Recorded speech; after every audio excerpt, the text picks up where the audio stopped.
I want to dig into this just a little bit more now with Keith Fitz-Gerald. He's the Chief Investment Officer of the Fitz-Gerald Group. So, Keith, we were just hearing Brian break down some of those details. I was watching you nod along in agreement, at least in regards to the Fed, coming out some pretty strong words, at least strong for the Fed.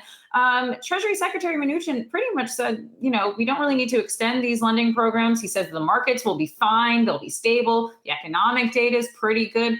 What's your reaction here? Well, I tell you what, I think that Secretary Mnuchin is operating in territory he may not fully understand. We cannot pass a budget. We can't balance a checkbook. We can't even elect the leader of this country without consternation.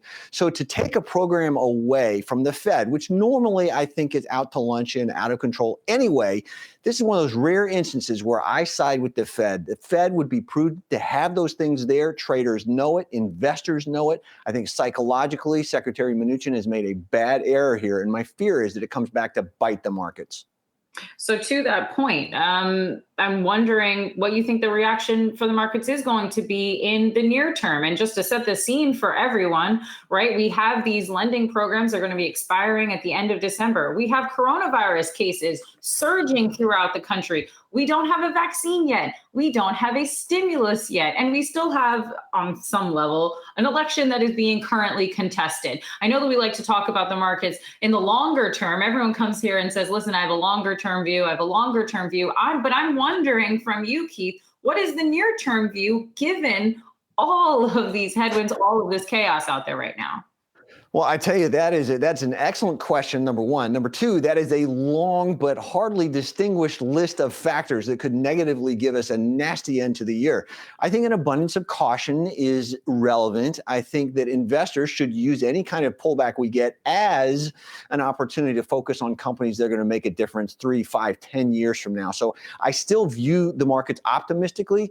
But I think volatility, the risk here is that volatility accelerates because of the role of computerization, because of all the big money that is going to chase the slightest nuance out of either the Fed or the Treasury Secretary. Is there at all a chance that investors are going to be able to make a bit of a comeback into the end of the year, especially given the pullbacks that we had seen in September and October?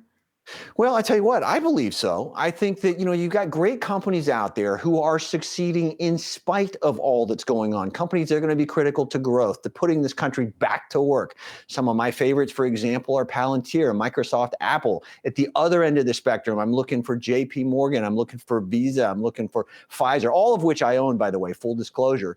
But it's a barbell approach to me. You've got to swing the pendulum back and forth between what we have to have and what we're going to need to have to stay out. So I'm glad you mentioned that because I want to dig into some of these picks. Looking at Pfizer right now, up over 1.5 of a percentage point right now. I'm wondering what the upside, at least for Pfizer, is beyond that vaccine once it does get rolled out.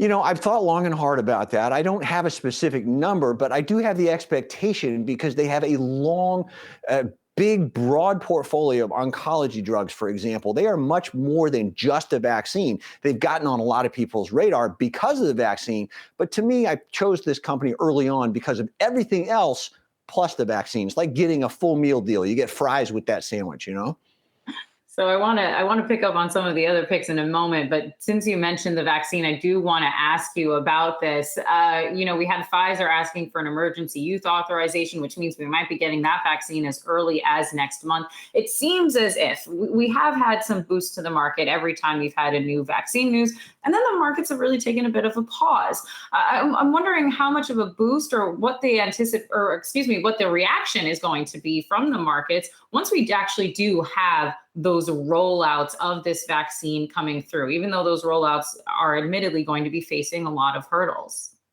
Well, my expectation is that the markets are going to go sharply higher. Now, there's going to be a sort of sell the news, buy the rumor phenomenon at work, and there's going to be a lot of profit taking. So it's not going to be a straight line higher. But again, the markets are a future-looking organization, a future-looking organism, for lack of a better term.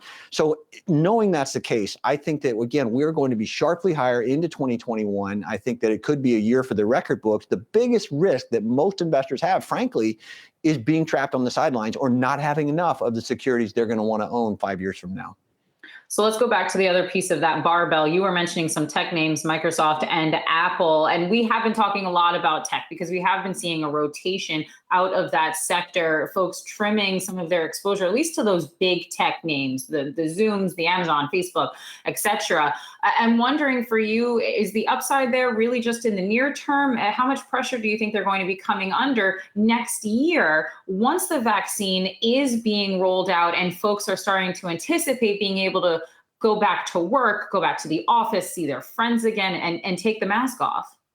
I think that's a great question. I think that companies like Apple and Microsoft won't come under very much pressure at all because they're growing in spite of all of this. On the other hand, companies like Zoom, for example, which I don't own, companies like Peloton, which I don't own, I think are at tremendous risk because the moment those things roll out and everybody does return, those stocks, which are darlings today, could be a disaster tomorrow. So I want to ask you now about the jobless claims figures that we had yesterday. They were a little bit disappointing and actually reversed a trend. They came in higher than expectations. And I just want to kind of go back to the economy and some of your expectations here. I know that we have the vaccine kind of floating in the background of everything here, but what are you anticipating if you think that there could perhaps be a reversal, which would be negative in some of the economic data that we have been getting, which is showing that the recovery is continuing, but it is a little bit sluggish. But if you think that we can actually start to see some negative trends coming through as the virus continues to run rampant throughout the country. Well, if we look at history, if we look at history to our guide, we are going to have an ebb and a flow. It's not just going to be simply snap and we're done with this thing. Economic data, particularly if it's government data, can be more cooked than the Christmas goose, frankly. So you got to take it with a big grain of salt. I think you've got to look for the ebbs and flows. It's natural that we're going to get some retracement. People are still concerned. It makes me madder than you know what that our Congress cannot get their act together. America's hurting. This isn't a political issue. This is a get everybody back to work issue. So the question is, how do we do it? I think we're going to have some ebb and flow. It doesn't bother me one bit because long term, there's one thing you don't do, and that's bet against this country.